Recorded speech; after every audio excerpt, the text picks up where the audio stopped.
If you say to Omid Scobie, I'm going to sue you, prove what you're saying is true. Prove it, which he can't, because he will drop the person in it who told him about it. So he can't do it. And I just think they have to. It's almost like someone, chucking a bucket of horse manure over your head, and this is the royals having the horse manure, and them saying thanks very much for that, and not arguing. What would the Queen do? Exactly. What would the Queen do? The Queen would say, I am not engaging with this strange little man with his thick black eyebrows, and she may not use that exact terminology, clearly. She might not be bothered what he looks like. But this funny little attention-seeking, prissy little...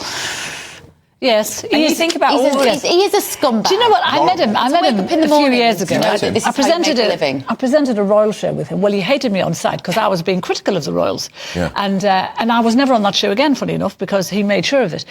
But he was that's when I thought, what a horrible little peacock of a man you are. I mean, his face is like it's a sight to behold. Those eyebrows all have got life of. He's done a Michael Jackson. Well, he's done a bit more. Apparently, he went to Turkey and came back different. Yeah, they need to rise above it. Yeah, you give him legitimacy if you engage with him, and I think the late Queen, over her reign, all of the things that were thrown at her. I mean, it's over those 7 decades of service, there were enormous amounts of horrible things that were thrown at her, and she stuck to the never explained. But to be fair, Sam, and it worked for her. She never had this kind of stuff thrown at her. All the stuff about Diana. But all that was the criticism that is almost like she had blood on her hands and Diana died. So Meghan and Harry come out of it bathed in glorious love. Of course, how funny. And the Queen isn't criticised either because Harry and Meghan know that would backfire on them. Of course. Because they've dictated this. But, the two people who we obviously can't name who had this so-called racist conversation, Nana Aquis has done a great piece in the Mail today,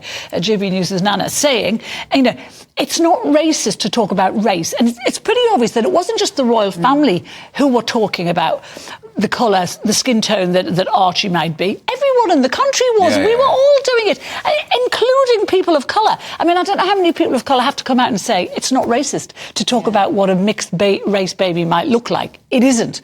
And yet...